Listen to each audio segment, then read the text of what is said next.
তো প্রিয় শিক্ষার্থীরা, আশা করি সবাই ভালো আছেন। আলহামদুলিল্লাহ, আমিও ভালো আছি। তো উম, okay,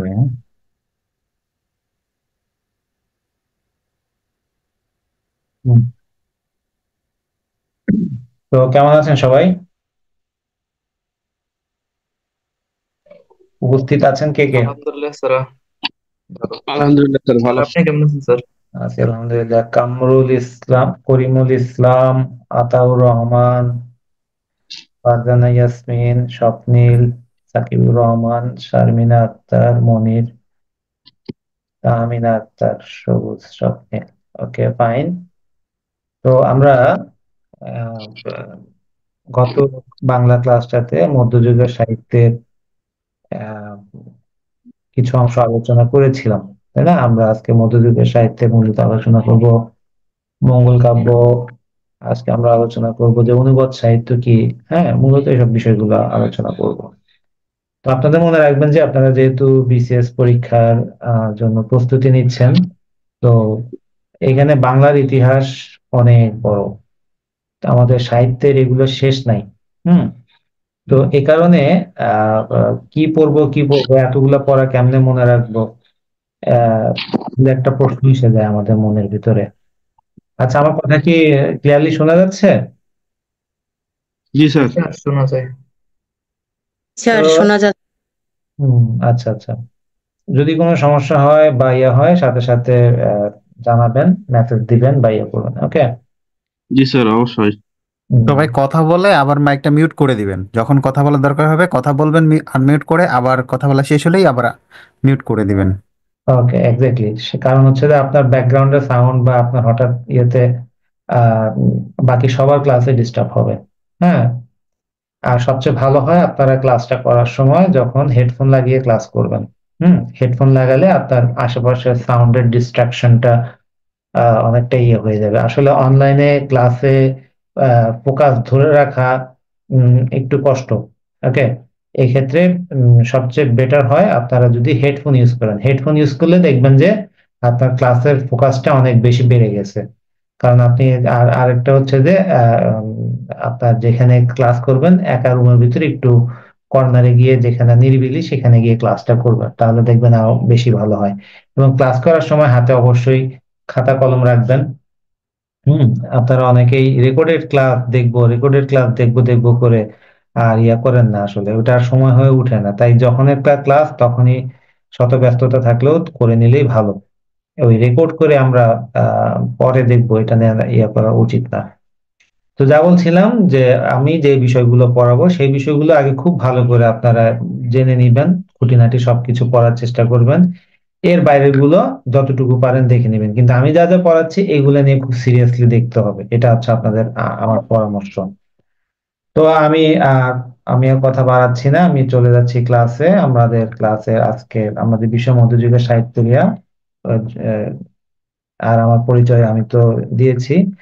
আমি মেহেদী হাসান, এবং বর্তমানে কর্মরত আছি বাংলাদেশ সরকারি কলেজে বাংলা বিভাগের প্রভাষক হিসেবে, এবং 34 বিসিএস এর সাধারণ শিক্ষা ক্যাডারের একজন সদস্য। তো আমরা মধ্যযুগের কাব্যের যে ধারাগুলো ছিল, মঙ্গল কাব্য, বৈষ্ণব পদাবলী, রোমান্সধর্মী পুনর্ব্যাখ্যান, অনুবাদ সাহিত্য, এগুলো কিন্তু আমরা জানি যে মূলত এই চার ধরনের কাব্য আমাদের মধ্যযুগে ছিল। এর ভিতরে আমরা গত ক্লাসে বৈষ্ণব পদাবলী নিয়ে আলোচনা করেছি, এবং আরেকটা বিষয় নিয়ে আলোচনা করেছিলাম যে মধ্যযুগের প্রথম কাব্য। মধ্যযুগের প্রথম কাব্যের নাম কি, দেখি কে বলতে পারবেন? দেখি চ্যাট বক্সে মেসেজ পাঠান তো, মধ্যযুগের প্রথম কাব্যের নাম কি? শ্রীকৃষ্ণ কীর্তন স্যার। কীর্তন, শ্রীকৃষ্ণ কীর্তন। আচ্ছা, শ্রীকৃষ্ণ কীর্তনের কয়টা খণ্ড ছিল? 13টি খণ্ড ছিল। Very good. শ্রীকৃষ্ণ কীর্তন যে আবিষ্কার করেছেন তার নাম কি?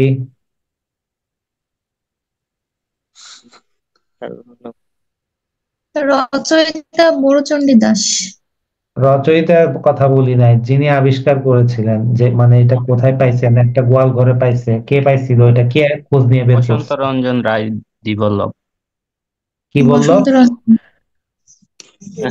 দীনবল্লভ এরকম বলে স্যার, উচ্চারণটা কঠিন স্যার। এটার উচ্চারণ আমি ক্লাসে বলছিলাম, বিধবল্লভ না, এটা উচ্চারণ হবে বিদ্যুৎ বল্লভ।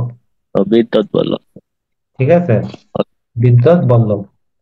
আচ্ছা, এই শ্রীকৃষ্ণ কীর্তনকে কীর্তন না বলে অনেকেই আরেকটা জিনিস বলেছে, কি বলেছে? ধামালি sir, Very Radha good, Krishna ধামালি। ধামালি।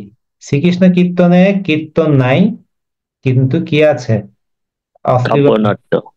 না, অশ্লীলতা আছে, অশ্লীলতা আছে। তো সেখানে আমরা যদি সাহিত্যিক কোনো কিছু পেয়ে থাকি, সেটা কোন চরিত্রের মাধ্যমে পেয়েছি? আচ্ছা, রাধার চরিত্র। ভেরি গুড, রাধা চরিত্রের মাধ্যমে আমরা পেয়েছি। এখানে রাধা চরিত্রটা কিশোরী রাধা থেকে যুবতী রাধার, প্রণয়িনী রাধার যে পরিবর্তন, সেই জিনিসটা আমরা এখানে বেশি দেখেছি। শ্রীকৃষ্ণ কীর্তনের আরেকটা জিনিস আমাদেরকে খুব বেশি আহ আকর্ষণ করে, সেটা কি? কোন গুণে গুণান্বিত ছিল? আধুনিক যুগের একটা বিশেষ বৈশিষ্ট্য এখানে ছিল। মানব প্রেম স্যার। হ্যাঁ, স্যার, মানব প্রেমের কথা বলছি স্যার। সেটা ছিল যে নাটকীয়তা। এই নাটকীয়তা আমাদের শ্রীকৃষ্ণ কীর্তনে ছিল, যেটা আধুনিক যুগের নাটকের সাথে অনেকটাই মিলে যায়। তো যাই হোক, নাটকীয়তা কি আসলে আমরা এটা অনেকে বুঝতে পারি না। আমরা বলি নাটকের ভিতরে আবার নাটকীয়তা কি? আপনারা সবাই তো বিভিন্ন সিরিজ দেখেন, দেখেন না? জি স্যার। দেখুন, একটা সিরিজের নাম বলেন তো, কি দেখছেন? স্কুইড গেম দেখছেন?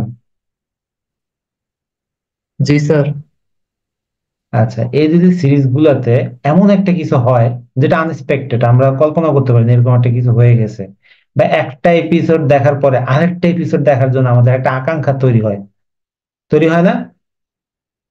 জি স্যার। এটাই হচ্ছে নাটকীয়তা। শ্রীকৃষ্ণ কীর্তনে আমরা এই জিনিসটাই পেয়েছি। মনে হচ্ছে যে এখন আমরা এগুলো আধুনিক ইয়াতে বুঝি, অনলাইন ওটিটি প্ল্যাটফর্মে এগুলো আছে, কিন্তু দেখেন এগুলো আজকে থেকে অনেক আগেই ছিল। তো যাই হোক, আমরা বৈষ্ণব পদাবলী নিয়ে আলোচনা করছি, বাংলা সাহিত্যের একটা উপাদান যেটা আহ উম, বিশ্ব দরবারে বাংলা সাহিত্যকে এখনো একটা উঁচু স্থানে তুলে ধরে রেখেছে, সেটা হচ্ছে বৈষ্ণব পদাবলী। তো বৈষ্ণব পদাবলী কোন ধর্মমতের পদাবলী হিসেবে গণ্য হয়? বৈষ্ণব ধর্ম। বৈষ্ণব ধর্মের। বৈষ্ণব ধর্মের মূল থিমটা কি?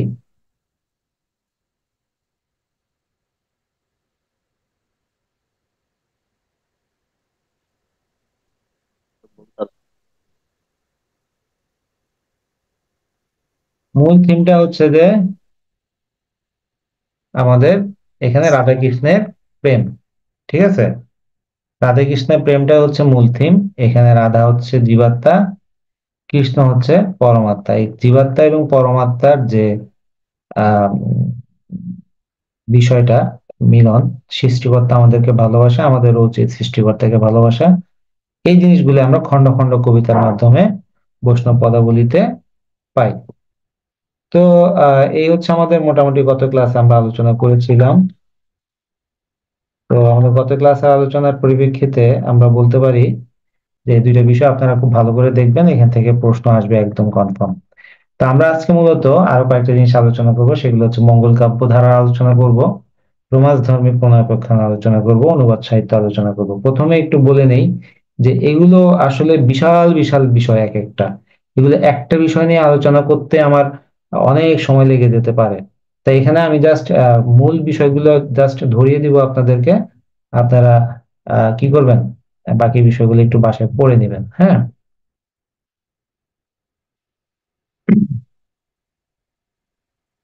তো মঙ্গল কাব্য, মঙ্গল কাব্য বলতে আমরা কি বুঝি? মঙ্গল কামনা করার জন্য সোজা কথা যে কাব্য রচনা করা হয়েছিল মধ্যযুগে, একটা ধারা গড়ে উঠেছিল, সেই মঙ্গল কাব্য ধারা।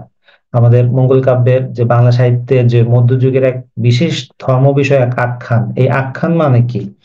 এই আখ্যান মানে হচ্ছে, আখ্যান মানে কি? আখ্যান মানে হচ্ছে যে গল্প। ওকে,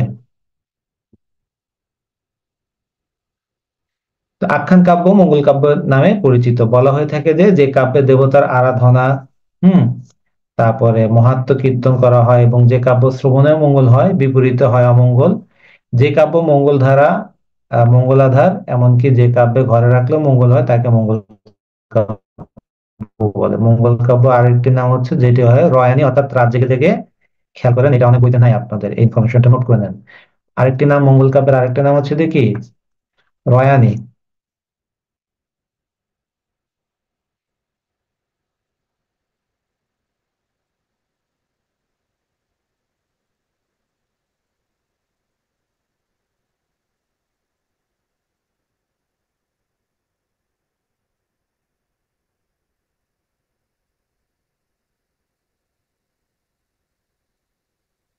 হ্যাঁ, রয়ানি। মঙ্গল কাব্যের আরেকটা নাম হচ্ছে রয়ানি, মানে রাত জেগে জেগে এই কাব্য পরিবেশন করা হয় বলে এর আরেকটা নাম হয়ে গেছে কি রয়ানি। এই জিনিসটা আপনারা মার্ক করে রাখেন।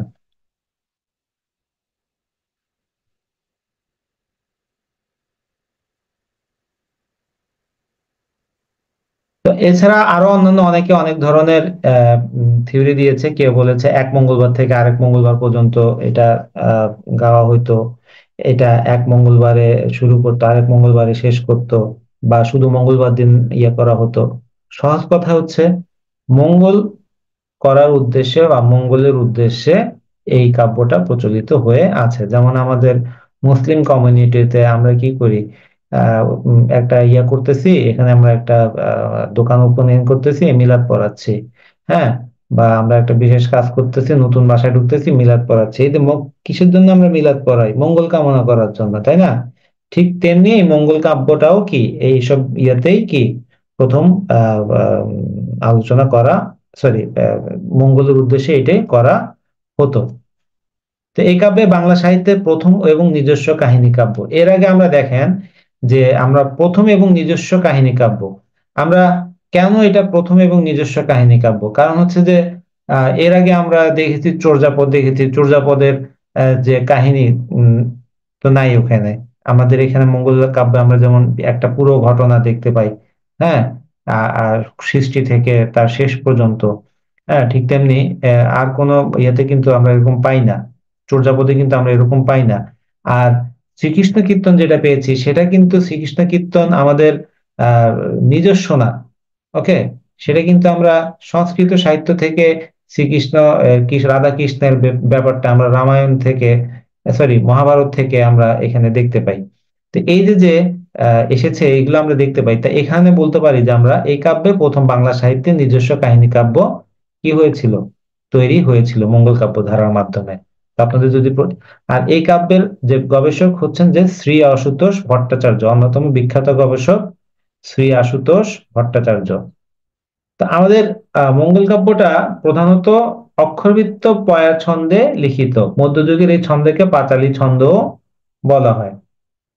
অক্ষরবৃত্ত পয়ার ছন্দ, আমরা পয়ার বলতে আসলে কি বুঝি? পয়ার বলতে আসলে আমাদের এই যে যে প্রতিটি কবিতার শেষে শেষে একটা মিল থাকে, হুম, আহ, উম, এই এই মিলটাকে বলা হয় কি আহ পয়া।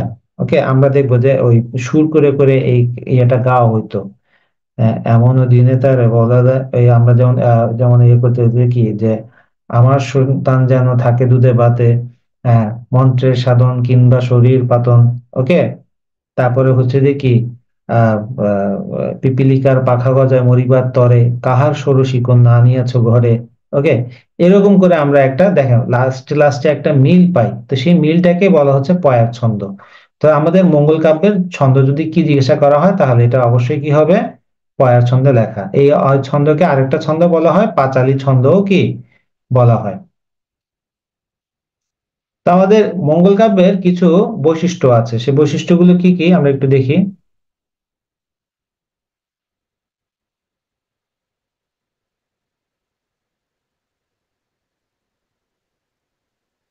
তো বৈশিষ্ট্যগুলো গঠনগত বৈশিষ্ট্য, তার শারীরিক গঠন যদি আমরা বিবেচনা করতে যাই তাহলে আমরা কি কি বিষয় দেখতে পাচ্ছি দেখি।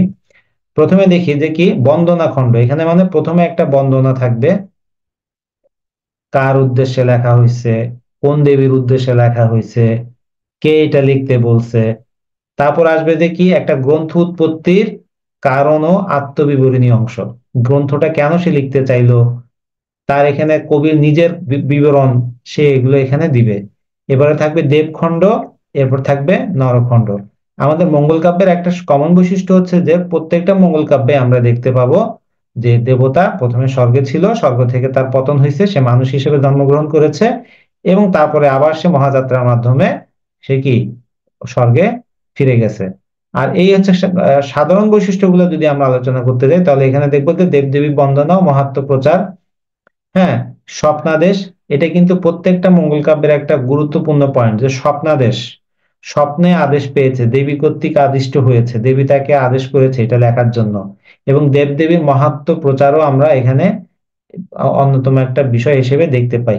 যেমন এখানে কেন মনসা বিখ্যাত, কেন মনসা গুরুত্বপূর্ণ, বা হয়তোবা আমরা অন্নদা ইয়েতে দেখবো কেন অন্নদা গুরুত্বপূর্ণ। হ্যাঁ, তারপর নারীদের প্রতিনিন্দা, নারীদের এখানে একটা কমন জিনিস দেখবো যে আমরা কি তার স্বামীর নিন্দা করে। হ্যাঁ, 12 মাসে আছে যুদ্ধের বর্ণনা আছে, 12 মাসে হচ্ছে যে 12 মাসের বর্ণনা। হ্যাঁ, কোনো একজনের হয়তোবা কোনো নায়কের কষ্টের অথবা নায়িকার কষ্টের 12 মাসের বর্ণনা আমরা এখানে দেখতে পাবো, সে দুঃখ কষ্টের বর্ণনা, এটাকে বলা হয় 12 মাসটা। এছাড়াও আরো যুদ্ধের বর্ণনাও আমরা দেখতে পাবো। এই হচ্ছে আমাদের কিছু কমন বৈশিষ্ট্য, গঠনগত কিছু কমন বৈশিষ্ট্য এবং সাধারণ কিছু বৈশিষ্ট্য মঙ্গল কাব্যের।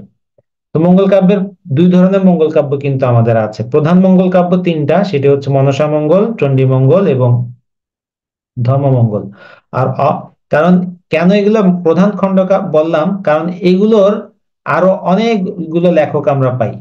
এই এক একটা বিষয় অনেকে অনেকে লিখেছে, একই একই গল্প, একই কিন্তু লেখক ভিন্ন, তাদের কথার টোনটা ভিন্ন, কথার বিভিন্ন ধরনের উক্তিগুলো ভিন্ন। আর অপ্রধান হচ্ছে যে এগুলো তেমন কেউ লিখে না, হয়তোবা শুধুমাত্র একজনই লিখেছে, যেমন অন্নদা মঙ্গল শুধুমাত্র একজনই লিখেছে। এভাবে রায় মঙ্গল, ষষ্ঠী মঙ্গল, শিবায়ন মঙ্গল প্রভৃতি হচ্ছে আমাদের কি অপ্রধান মঙ্গল কাব্য। তবে বাংলা সাহিত্যে তিনটা মহাকাব্য আমাদের বিশেষ স্থান দখল করে আছে, সেটা হচ্ছে যে মনসা মঙ্গল, চণ্ডী মঙ্গল, এই মনসা মঙ্গল, এই চণ্ডী মঙ্গল এবং আরেকটা হচ্ছে যে কি এই অন্নদা মঙ্গল। এই তিনটা সম্পর্কে খুব বেশি ভালো করে জেনে নিতে হবে। যত বেশি আপনারা এখানে এই তিনটা সম্পর্কে জানবেন তত বেশি আপনাদের প্রশ্ন কমন আসার সম্ভাবনা বেশি থাকবে। তো আমরা প্রথমে আলোচনা করব মনসা মঙ্গল নিয়ে। মনসা মঙ্গলকে আমরা সবাই জানি যে সাপের দেবী, সরি, মনসা মঙ্গলকে আমরা সবাই জানি কি সাপের দেবী হিসেবেই চিনি। তো মঙ্গল কাব্যের যে সবচেয়ে প্রাচীন কাব্য হলো মনসা কাব্য বা মনসা মঙ্গল, মানে এই মনসা মঙ্গলের মাধ্যমে আমাদের মঙ্গল কাব্য ধারার একটা কি ধারা শুরু হয়েছে। তো এই কাব্যের যে মূল দেবী বা অধিষ্ঠাত্রী দেবী তিনি হচ্ছেন মনসা। তো মনসা মূলত অনার্য দেবী, খেয়াল করো, অনার্য দেবী। কেন অনার্য বলেছি? যেমন আমরা রাম, তারপরে কৃষ্ণ, এরা কিন্তু আর্য দেবী, আর এরা এই অনার্য দেবী। মূল মনসা হচ্ছে কি অনার্য। আমাদের যে আমাদের যে নৃতাত্ত্বিক বৈশিষ্ট্যগুলো আলোচনা করেছিলাম, সেই নৃতাত্ত্বিক বৈশিষ্ট্য আলোচনার সময় আমরা সেখানে দেখেছি যে আমাদের আমরা প্রথমে এখানে ছিল অস্ট্রিক, তা নিগ্রয়েড, নিগ্রয়েডের পরে আসলো অস্ট্রিক, তারপরে আসলো দ্রাবিড়। হ্যাঁ, এভাবে তারপরে আসলো কি আর্যরা। তো এই আর্যরা আসার আগে বা আর্যরা আসার পরে আমাদের যে এখানে যারা অনার্য ছিল তাদের যে মূলত দেবদেবী ছিল তাদেরই একজন ছিল মনসা। তো বিশেষজ্ঞদের অনুমান অনুযায়ী মনে করা হয় খ্রিস্টীয় 10ম থেকে 11শ শতাব্দীতে, হ্যাঁ, মানে খ্রিস্টের মানে আমাদের 1000 অথবা 1100 সালের দিকে মনসা পূজা কি হয় প্রবর্তিত হয়। এবং এই মনসা মঙ্গল কাব্যের আদি কবি কি ছিল? কানাহরি দত্ত। এই কানাহরি দত্ত এবং শ্রেষ্ঠ কবি ছিল নারায়ণ দেব বা বিজয়গুপ্ত। এই মনসার আরেকটা নাম আছে, সেই মনসার আরেকটা নাম হচ্ছে যে কি কেতকী দেবী।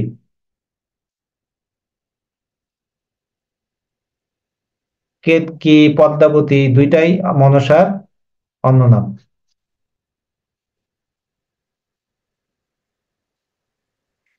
তো আমরা দেখতে পাই যে এছাড়াও এই কাব্য প্রধান কবিগুলো ছিলেন কেতকা দাস, নারায়ণ দেব, দ্বিজ বংশ, বিপ্লব দাস, পিপিলাই, বিজয়গুপ্ত। তো আমরা এখানে দেখতে পাই যে মনসা মঙ্গল কাব্যের কয়েকটা মূল চরিত্র, তার ভিতরে একটা হচ্ছে মনসা, চাঁদ সদাগর, মা সনকা, বেহুলা এবং লক্ষিন্দর। এই চাঁদ সদাগর হচ্ছে বাংলা সাহিত্যের প্রথম বিদ্রোহী চরিত্র। কেন বিদ্রোহী চরিত্র? আমি একটু মনসা মঙ্গল কাব্যের কাহিনীটা বলি। মনসা একজন সাপের দেবী, মূলত সে শিবের কন্যা। তো সে দেবী হিসেবে নিজেকে প্রতিষ্ঠিত করতে চায়, সে শিবের কাছে অনুমতি নিতে গেল। শিব বলল যে তুমি দেবী হিসেবে যদি অনুমতি করতে চাও, তাহলে তোমাকে কি করতে হবে, এই যে চাঁদ সদাগর আছে তার কাছ থেকে পূজা আদায় করতে হবে, তাহলে তুমি দেবী হিসেবে কি স্বীকৃতি পাবে। কিন্তু এই চাঁদ সদাগর ছিল শিবের মহাভক্ত, সে শিব ছাড়া আর কাউকে একদম গুনেই না। তো সে মনসা কি করলো, রূপবতী নারীর করে বেশ ধরে, হ্যাঁ, সে চাঁদ সদাগরের সাথে প্রেম প্রীতি করলো, এবং চাঁদ সদাগরের একটা খুব স্পেশাল ক্ষমতা ছিল, লাভ করেছিল সে শিবের কাছ থেকে। সে মৃতদের জীবিত করতে পারতো, মৃত মানুষকে জীবিত করতে পারতো। সে কি করলো, সেই জিনিসটা চাঁদ সদাগরের কাছ থেকে মনসা নিয়ে নিল। তো চাঁদ সদাগর যখন বুঝতে পারলো যে মনসা তার সাথে ছলনা করেছে, তখন সে লাকড়ি দিয়ে তার বাড়ি দেয়, ফলে তার বাম চোখটা কানা হয়ে যায়। তো এই চাঁদ সদাগরকে তখন মনসা বলে যে তোমার এটা আমি ফিরাই দিব, তুমি যদি আমাকে পূজা দাও। চাঁদ সদাগর তখন বলে যে আমি মরে যাবো, তারপর আমি তোমার পূজা দিব না। তো তারপর সে বলে যে আমি তোমার সবগুলা ছেলেরে তাদের বাসরাতে কি মেরে ফেলবো, তুমি যদি আমার না করো। বলে যে না, আমি তারপরে করবো না। তারপর সে আবার মনসা বলছে আমি তোমার সব ব্যবসা একদম কি ধ্বংস করে দিব। না, তারপরও সে রাজি হয় না, এবং কি তার 7টা ছেলে সবাইকেই সে কি করে বাসরাতে সাপ দিয়ে মেরে ফেলে। ওকে, দেখো এখানে আমরা ষাটটা ছেলের জন্য 7টা কি সাপের দেখতে পাচ্ছি, দেখছো, 1 2 3 4 5 6 7। তো এরপরে বড় সাপটা হচ্ছে যে চাঁদ সদাগর নিজে আর কি। তো এখন সে কি করলো, কোনো তো ভাবেই তো আহ, চাঁদ সদাগরকে করতে পারতেছে না। সর্বশেষ লক্ষিন্দর জন্ম নিল। লক্ষিন্দর হচ্ছে চাঁদ সদাগরের একদম সবার ছোট ছেলে। তার সাথে বেহুলার বিয়ে ঠিক হলো। তো এই বিয়ের রাতেই সে কি করলো, লক্ষিন্দরকে সাপে কেটে মেরে ফেললো। তো ফলে বেহুলা তার স্বামীকে, তখন নিয়ম ছিল পানিতে ভাসায় দিবে। তো পানিতে ভাসায় দিতে গেছে, তখন বেহুলা বললো যে আমি ওর সাথে যাব।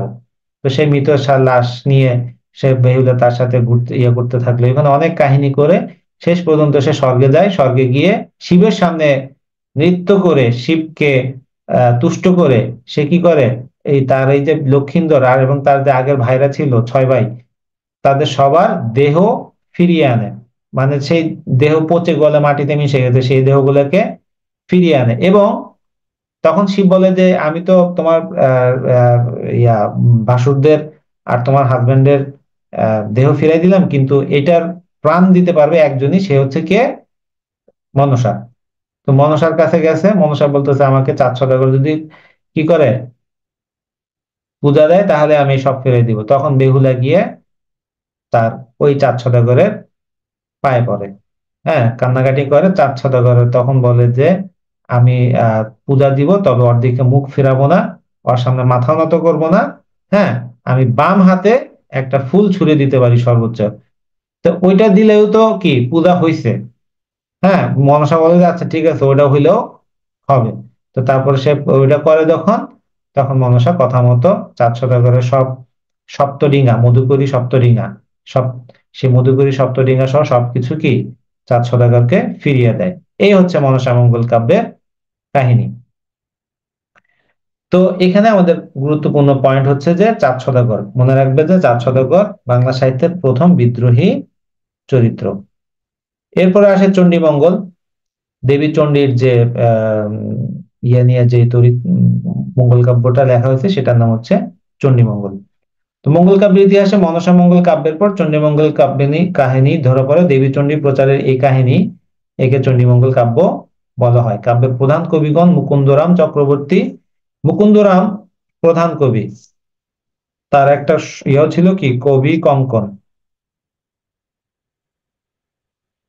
কবি কঙ্কন মুকুন্দরাম চক্রবর্তী।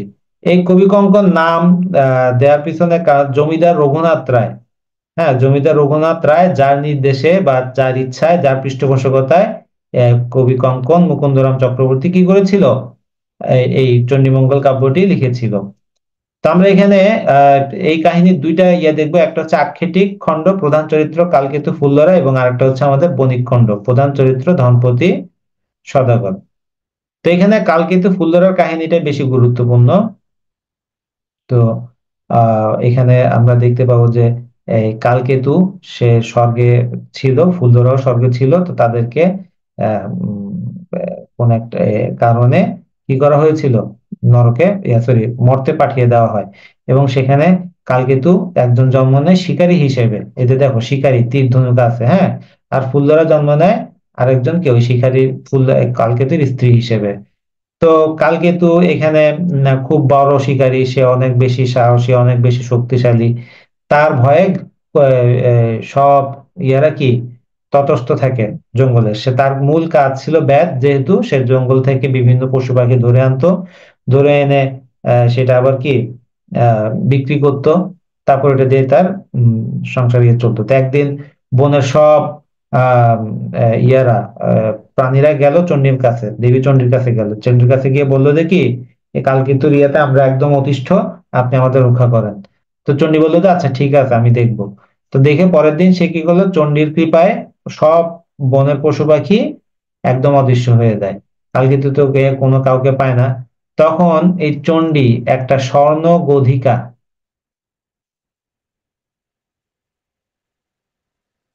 স্বর্ণ গধিকা কি কে বলতে পারবে?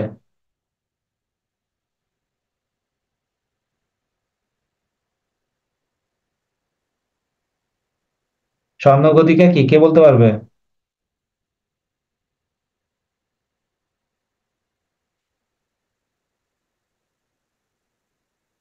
সবাই আছো নাকি ঘুমাই গেছো? ফাহিম, জান্নাতুল ফেরদৌসি, স্যার আসছি কিন্তু স্যার জানি না এটা, শুনতেছি স্যার। দেখি বলো দেখি, স্বর্ণ গধিকা মানে কি? সাকিবুর রহমান, সাকিব আছো? জি স্যার আছি। দেখি বলো, স্বর্ণ গধিকার মানে কি? স্যার স্বর্ণের ভান্ডার। উম, না জানলে বলবো যে জানি না, আন্দাজ উত্তর দিবে না। এটা তোমার কিন্তু বিসিএস পরীক্ষার জন্য খুব গুরুত্বপূর্ণ। ওকে, যে কোনো জায়গায় প্রশ্ন করলে তুমি না জানতেই পারো, মানুষ সব জিনিস জানে না। ওকে, একমাত্র সব জিনিস জানে কে? একমাত্র সৃষ্টিকর্তা আল্লাহ, আর কেউ জানে না। তো না জানলে এটা স্বীকার করাতে কোনো ইয়ে নাই। আন্দাজে উত্তর দিবা না, না পারলে বলবো যে না, আমার জানা নাই। স্বর্ণগতিকা মানে হচ্ছে যে গুই সাপ। গুই সাপ তো চিনো সবাই। গুই সাপ চিনেন এমন কেউ আছো? জি স্যার, চিনি স্যার। ওকে, তো সেই গুই সাপ কে রূপ ধরে থাকে। তো তখন কালকে তো বলে যে যা, আর কাউকে তো পাইলাম না, তোরে ধরে নিয়ে যাই। সে ধরে নিয়ে তার ঘরে নিয়ে রাখলো। ঘরে নিয়ে সে তাকে বেঁধে বাজারে গেছে। তো এর ভিতরে আবার ওই যে কালকিতুর যে স্ত্রী ফুল্লরা, ফুল্লরা আসলো। ফুল্লরা এসে আসতে, তখন কিন্তু আবার দেবী কি করছে, গুই সাপের রূপ থেকে নিজেকে একটা ষোড়শী কন্যা, মানে 16 বছর বয়সী কন্যা রূপ ধারণ করে, সুন্দরী কন্যা রূপ ধারণ করে নিজে ওখানে ফুলদারার সামনে আসলো। এইটা দেখে তো ফুলদারার মাথায় হাত। তো তখন সে দৌড়ে গিয়ে বাজারে কালকেতুর করে ধরলো। ধরে ধরে বললো যে কি, পিপিলিকার পাখা গজায় মরিবার তরে, কাহার ষোড়শী কন্যা আনিয়াছ ঘরে। এই মধ্যে আমরা এই মধ্যযুগের সাহিত্যে বা প্রাচীন সাহিত্যে আমরা একটা জিনিস খুব বেশি দেখবো, মেয়েদের ষোড়শী কন্যাদের খুব বেশি উল্লেখ করা হয়েছে। মানে নায়িকা বা রূপের বর্ণনা সব জায়গাতেই এই 16 বছর বয়সী মেয়েদের কথা বেশি বলা হয়েছে। কেন বলা হয়েছে কেউ বলতে পারবে?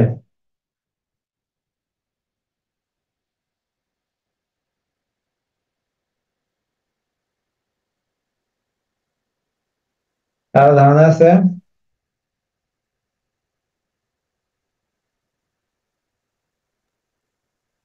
16 বছর বয়সে মেয়েরা সবচেয়ে বেশি সুন্দরী থাকে, সুইট 16 বলা হয়। ওকে, সুইট 16 এই কারণে বলা হয়। আমরা এই জিনিসটা আমাদের মধ্যযুগের কাব্যে অনেক বেশি পরিমাণে দেখবো। যে কোনো নায়িকার বর্ণনা বা এই শ্রীকৃষ্ণ কীর্তনের রাধার বর্ণনা আমরা অন্যান্য জায়গাতে এই দেখবো যে 16 বছর বয়সী মেয়ে, মানে একটা মেয়ে তার জীবনে সবচেয়ে বেশি সুন্দর থাকে এই 16 বছর বয়সে। এই জন্য বলা হয়েছে যে কি, ষোড়শী কন্যা। ওই যে আমরা ওই যে একটা ইন্ডিয়ান বাংলাতে একটা গান আছে, দেবের একটা, কত যে সুইট 16 ঘুরে আশেপাশে। যাই হোক, ওদিকে না যাই।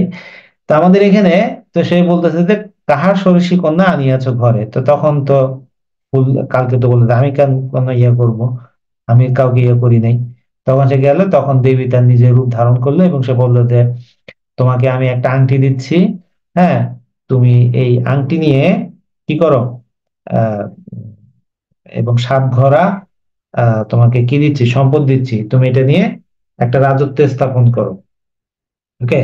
তো সে তখন এই আংটি পেয়ে আংটি নিয়ে গেল কোথায়, আহ, ইয়ার কাছে, আহ ভারদত্তের কাছে। ওকে। তো ভারদত্তা হচ্ছে আমাদের বাংলা সাহিত্যের প্রথম কুটিল চরিত্র বা ইয়ে চরিত্র, ভিলেন চরিত্র। হ্যাঁ, সে মানে ঠকবাজ টাইপ। তো সে বললো যে এটা সোনারূপা কিছু না, সোনারূপা নহে বাবা ব্যাঙা পিতল ঘষিয়া মাজিয়া করেছো উজ্জ্বল। মানে এটা কোনো সোনারূপা না, এটা তোমার একটা ব্যাঙা পিতলের ইয়া, তুমি এটাকে ঘষে মেজে উজ্জ্বল করছো। তো এটা আমি কোনো দাম দিব না, অল্প এই কটা দিলে দিলে দিতে পারি, না দিলে চলে দাও। কালকে তো এত বোকা না, সে বললো যে তাহলে ঠিক আছে তুমি এটা দিয়ে দাও, আমি ইয়ে করি, চলে যাই। তো এই যে এভাবে দেখা গেল যে সে অনেক সম্পদের মালিক হয়, তারপর সে একটা নিজস্ব রাজ্য স্থাপন করে এবং সেই রাজ্যে ইয়ে করে। তো ওখানে আমাদের আরেকটা ইয়ে আসে, চরিত্র, উম, আহ,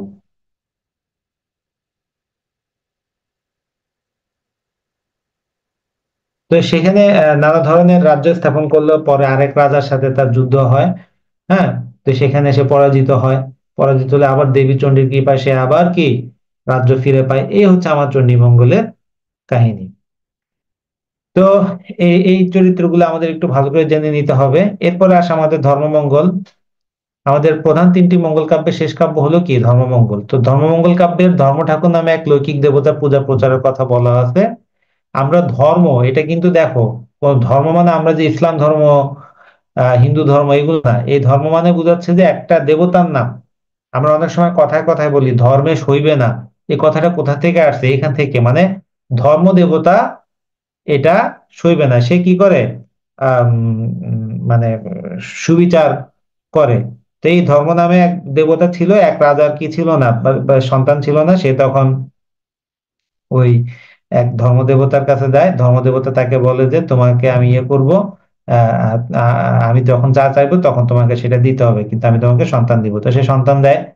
তো পরে সে একদিন এসে বলে যে কি, আমি তোমার সন্তান এখন যেটা চাইছিলাম সেটা আমাকে দিতে হবে, তোমার সন্তানকে আমাকে হত্যা করে তাকে রান্না করে আমাকে খেতে দাও। তো এখন কি করবে, সে যখন হত্যা করতে গেল তখনই সে বললো যে, খুশি হয়ে বললো যে আচ্ছা ঠিক আছে এটা লাগবে না, আমি খুশি হয়েছি, তোমরা ইয়ে করো। এই হচ্ছে আমাদের কাহিনী। আর লাউ সেনের কাহিনী, এখানেও একজন রাজা থাকে, সে তাকে তার ইয়ারা নানাভাবে রাজ্য থেকে বিতাড়িত করে, সে আবার অনেক প্রতিকূলতা ফেস করে আবার সে রাজ্য ফিরে পায়। এর ধর্মের ধর্মের ঠাকুরের আহ, সাহায্যে সে আবার তার রাজ্যটা ফিরে পায়। এটা হচ্ছে আমাদের ধর্মমঙ্গল কাহিনীর কাব্য। তো আমাদের এখানকার আদি কবি ময়ূর ভট্ট এবং শ্রেষ্ঠ কবি বলা হয় ঘনরাম চক্রবর্তীকে। এবং কাব্যের 2টি কাহিনী, একটি হরিশ্চন্দ্রের কাহিনী এবং আরেকটি হলো আমাদের লাউ সেনের কাহিনী। এরপরে আসে আমাদের সর্বশেষ অন্নদামঙ্গল। আমাদের অন্নদামঙ্গল হচ্ছে মঙ্গল কাব্য ধারার সর্বশেষ কাব্য এবং বলা হয়ে থাকে অন্নদামঙ্গল কাব্যের যে আহ দেব লেখক, ওকে, ভারতচন্দ্র রায়গুণাকর। সে ভারতচন্দ্র রায়গুণাকর আমাদের মধ্যযুগের শেষ কবি। এটা একটু লিখে রাখো যে ভারতচন্দ্র রায়গুণাকর মধ্যযুগের শেষ কবি। তো দেবী অন্নদা, এই অন্নদা কে, কেউ বলতে পারবে?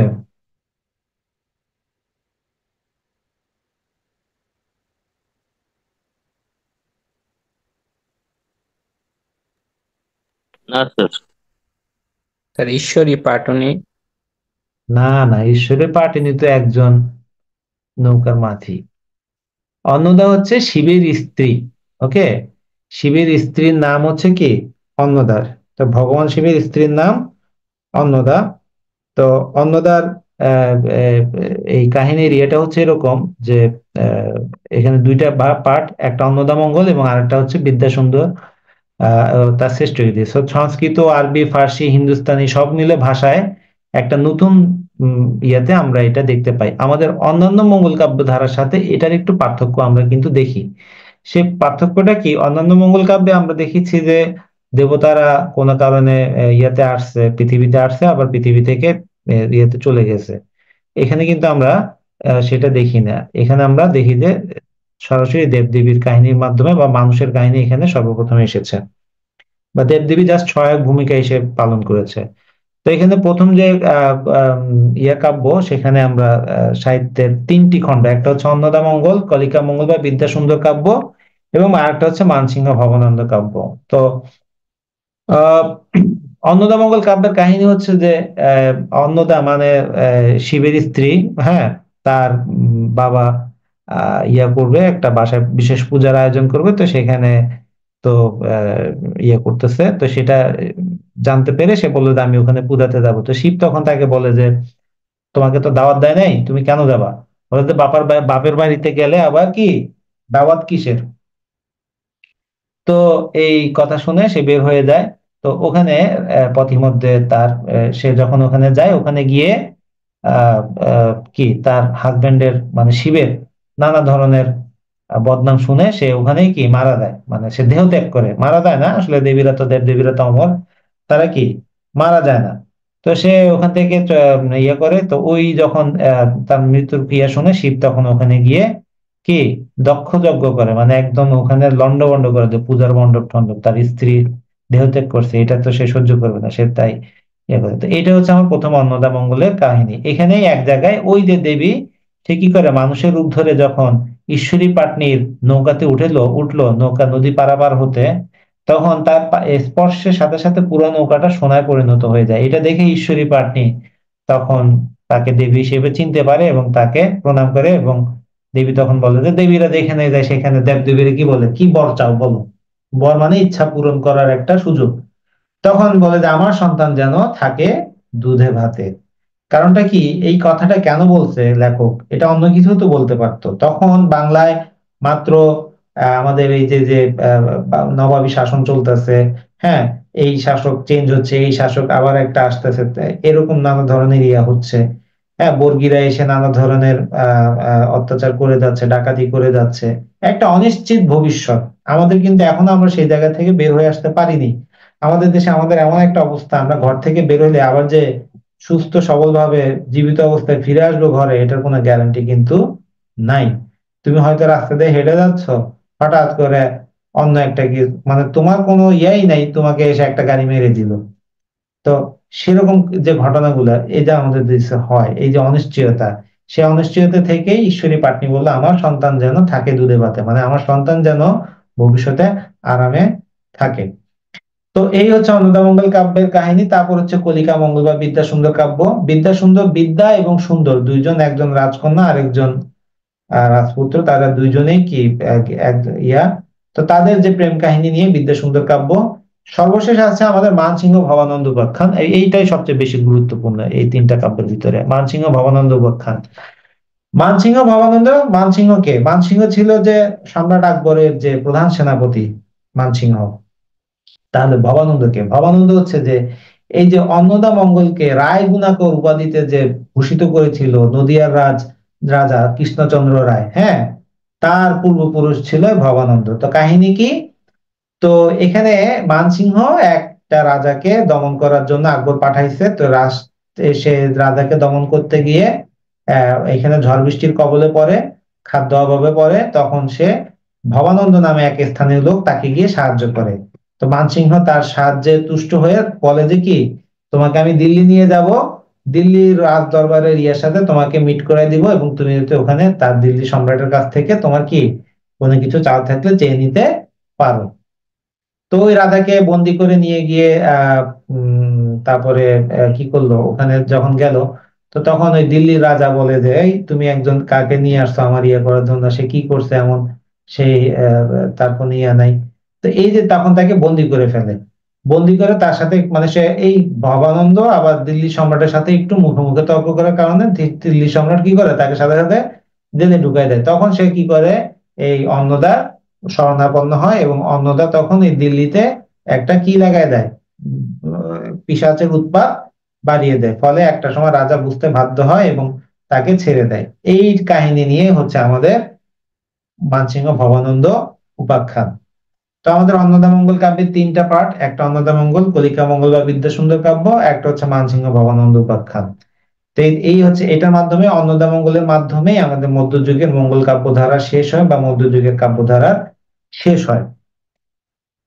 আমাদের এরপরে রোমান্স ধর্মী প্রণয় উপাখ্যান। খেয়াল করো, প্রণয় উপাখ্যান, উপাখ্যান মানে কি? আমরা আধুনিক কালে যেটাকে উপন্যাস বলতেছি সেটাকে বলা হচ্ছে উপাখ্যান। তো রোমান্স ধর্মী, রোমান্স জিনিসটা কি?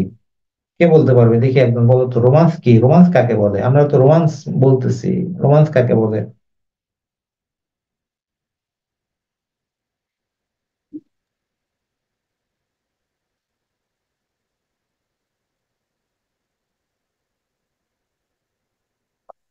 আমাদের এখানে একটু পার্থক্য আছে। রোমান্টিকতা, রোমান্স এক না, মাথায় রাখতে হবে। রোমান্স মানে হচ্ছে যেখানে অলৌকিক কোনো ঘটনা থাকবে, তখনই সেটা হবে রোমান্স। আর রোমান্টিকতা মানে হচ্ছে যে সেখানে সুন্দরের বর্ণনা থাকবে, সুন্দরের প্রতি একটা ভালোবাসা থাকবে। হ্যাঁ, রোমান্টিক মানেই যে তিনি একজন রোমান্টিক কবি, তিনি যে মানেই যে সে তার গার্লফ্রেন্ড বা বয়ফ্রেন্ডের সাথে লুতুপুতু করবে, এটা না। সুন্দরের প্রতি তার ভালোবাসা, একটা পাখি দেখে তার মনটা আনন্দে নেচে উঠলে, এটা একটা রোমান্টিকতা। সকালের সৌন্দর্য দেখে, সূর্যোদয় দেখে মনটা আনন্দে নেচে উঠলে, এটা একটা রোমান্টিকতা। ওকে, তো এরকম রোমান্টিক এক জিনিস, রোমান্স এক জিনিস। রোমান্স হচ্ছে কি, যেখানে অলৌকিক ঘটনা থাকবে। হ্যাঁ, আমরা যেমন দেখি যে ওই যে আলিফ লায়লা দেখছি, তাই না? আলিফ লায়লা কে কে দেখছো? জি স্যার, ছোটবেলাতে হয়তো। হ্যাঁ, ছোটবেলায় দেখছি স্যার।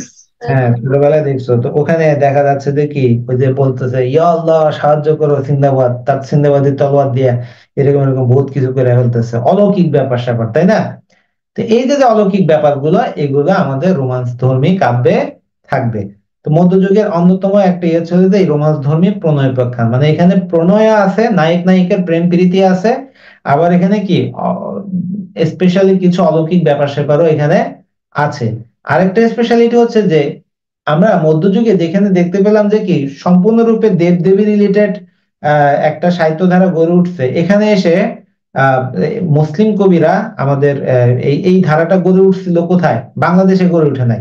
এই ধারাটা গড়ে উঠছিল আমাদের মায়ানমারে, যে আরাকান রাজ্য আছে, সেই আরাকান রাজ্যে। সেখানে তারা কি করলো, একটা নতুন কাব্যধারা তৈরি করলো, রোমান্স ধর্মী প্রণয় উপাখ্যান কাব্যধারা তৈরি করলো। এখন প্রশ্ন আসতে পারে, বাংলাদেশে এটা রচিত না হয়ে কেন ওখানে গিয়ে রচিত হলো? কারণ হচ্ছে যে আহ আমরা যেমন এখন বাংলাদেশে আমরা Hindi serial, Hindi movie, English movie এগুলো দেখি না? আমাদের দেশে কি এগুলো রিলিজ হচ্ছে না? হচ্ছে কিনা? তো ঠিক তেমনি ওই সময়ও বাংলা ভাষা সাহিত্যের এত বেশি ইয়েটা ছিল যে মিয়ানমারের মতো জায়গাতে, আরাকান রাজ্যে, সেখানে বাংলার এই সাহিত্য ধারাটা খুব বেশি পপুলার ছিল। ওকে, খুব বেশি পপুলারিটি পেয়েছিল। তখনকার যারা লার্নেড বা যারা বিজ্ঞ, যারা শিক্ষিত সমাজ যারা ছিল, হ্যাঁ, তারা ওখানে এই বাংলা ভাষাটার প্রতি তাদের একটা আলাদা ভালোবাসা কাজ করেছিল, তারা এই জন্য ওখানে এই একটা কাব্যধারা গড়ে ওঠে।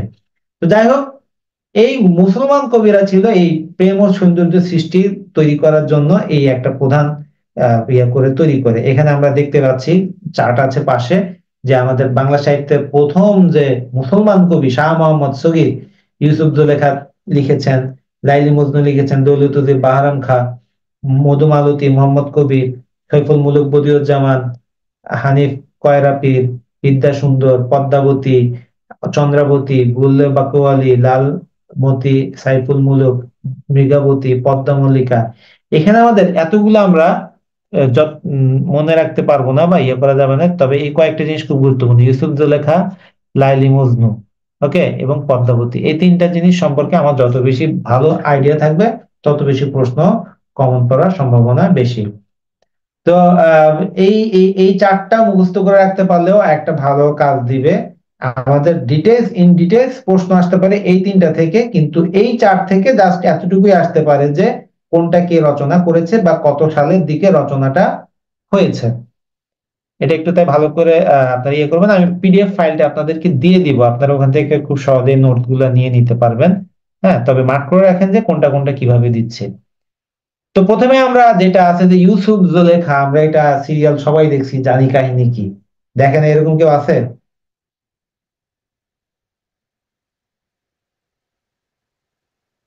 ইউসুফ জুলেখা সিরিয়ালটা কেউ দেখে না, এরকম কেউ আছো? জি স্যার, আমি দেখি নাই এখনো। কি নাম তোমার? সাকিব স্যার। সাকিব। আচ্ছা, যদি না দেখে থাকো তাহলে দেখে নিও, সুন্দর একটা সিরিয়াল, খুবই ভালো, ইউটিউবে আছে, দেখে নিতে পারো। তো আহ আমাদের সমাজে একটা সমস্যা আছে, সেই সমস্যাটা হচ্ছে যে কি, আমি নামটা কেন জিজ্ঞাসা করলাম, আমি ধারণা করছিলাম ইউসুফ জুলেখা দেখে না এরকম কেউ একজন হিন্দু হতে পারে বা বৌদ্ধ হতে পারে বা খ্রিস্টান হতে পারে। আহ কারণটা হচ্ছে যে আমরা আহ, অন্য ধর্মের সিরিয়াল গুলো আমরা দেখতে পছন্দ করি না। হ্যাঁ, তো এটা আসলে উচিত না। আমাদের সিরিয়াল তো সিরিয়াল, সাহিত্য তো সাহিত্য, সাহিত্যিক উদ্দেশ্যে যেগুলো রচনা করা হচ্ছে সেটা সবারই কি সেখান থেকে রস আহরণ করা উচিত। যেমন আমার ব্যক্তিগতভাবে এই আমি মহাভারত সিরিয়াল, আমাদের বাসায় আমরা সবাই, আমার মা, আমি, আমার ভাই, আমরা সবাই মিলে বসে মহাভারত সিরিয়াল দেখছি। একটা পর্ব, প্রতিটা পর্বের জন্য মানে একটা কি পরিমাণ মিয়া, এই যে এই যুগে এসেও দুই, হ্যাঁ। তো যাই হোক, মহাভারত সিরিয়ালটা তো এখন ইউটিউবে দেখা যাচ্ছে, ওখানেও দেখি মাঝে মধ্যে, ভালো লাগে আমার, অনেক কিছু ব্যাপার স্যাপার আছে। তো প্রথম প্রথম তোমাদের ভাবি, আমি যখন এগুলো দেখতাম, হ্যাঁ এগুলো কি দেখো, হিন্দুদের ইয়া এই সেই, আমি বললাম, দুই দুই দিন তুমি একটু আমার সাথে বসে বসে দেখো। এখানে তো আমাদের ধর্মীয় ব্যাপারটা আমার মুখ্য বিষয় না, এখানে যে কথাগুলো, যে ঘটনাগুলো, যে আবেগগুলো, যে অনুভূতিগুলো, সূক্ষ্ম থেকে সূক্ষ্ম বিষয়ে আলোচনা করা হচ্ছে, উঠে আসতেছে, সেই বিষয়গুলো আমাদেরকে অনেক বেশি ভাবিয়ে তোলে। ওটাই আমরা পরে দেখা যাচ্ছে ওটাই আসল বিষয়। তো ইউসুফ জুলেখা এরকম মুসলমানদের কাহিনী নিয়ে একটা ইয়া, বা আমাদের ইউসুফ নবীর কাহিনী, কোরআন শরীফে ইউসুফ নবীর কাহিনী আছে। সেই আলোকে অনেকে ইউসুফ জুলেখা রচনা করেছে, যদিও ইউসুফ জুলেখা বাস্তবে এরকম না, এটা ওই সিরিয়াল থেকে ছবিটা নেওয়া হয়েছে। হ্যাঁ, তো আমাদের সাহিত্যের প্রথম মুসলিম কবি শাহ মোহাম্মদ সগীর সুলতান গিয়াসউদ্দিন আজম শাহের রাজত্বকালে ইউসুফ জুলেখা কাব্যটা রচনা করেন। তো ইউসুফ জুলেখা কাব্যের কাহিনী হচ্ছে এরকম, ইউসুফ ইয়াকুব নবীর ছেলে। হ্যাঁ, তো তাতে তার শেষ খুবই সুন্দর ছিল। এত সুন্দর যে তাকে কেউ দেখলে আর চোখ ফেরাতে পারতো না। বলা হয়ে থাকে যে পৃথিবীর সব সৌন্দর্যের ইয়েটা তার ভিতরে ছিল। তো এই ভাইরা ঈর্ষাপরায়ণ হয়ে তাকে কি করে, এক জায়গায় কুয়াতে ফেলে দিয়ে আসে। কুয়াতে ফেলে দেয়, সেই কুয়াতে তখন সেই কুয়া থেকে আরেকটা কুয়াতে ফেলে দিয়ে এসে বাবাকে বলে যে কি, তাকে বাঘে ধরে খেয়ে ফেলছে। এটা বাবা বিশ্বাস করে না, সেই বাবা কান্না করতে করতে অন্ধ হয়ে যায়। আর এদিকে ওই কুয়ার ভিতর থেকে তাকে উদ্ধার করে একটা মানে মুসাফিরের দল। তারা আবার তাকে নিয়ে গিয়ে মিশরে নিয়ে যায় এবং সেখানে নিয়ে গিয়ে তাকে বিক্রি করে দেয়। তো তাকে বিক্রি করে, তখন তাকে কিনে নেয় মিশরের একজন খুব বড় অফিসার লেভেলের একজন মানুষ ছিল, তিনি কিনে নেয়। তো ওই অফিসারের স্ত্রী ছিল জুলেখা। তো জুলেখা ইউসুফকে দেখে তার একটা ইয়া মনে পড়ে, এই এই জুলেখা আবার কি স্বপ্নে দেখতেছিল যে কি, তার একজন পুরুষ, খুব সুদর্শন একজন পুরুষ তার জীবনে আসবে এবং সে মিশরের অন্যতম প্রধান অধিপতি হবে, তাকে সে বিয়ে করবে। তো ওই পুরুষের ইয়াটা স্বপ্নে তাকে দেখতে দেখতে তার প্রতি তার ভালোবাসা তৈরি হয়েছে, এবং সে তখন কি করে, মিশরের অধিপতি যে, তার কাছে প্রস্তাব পাঠায় যে আমি আপনাকে বিয়ে করতে চাই।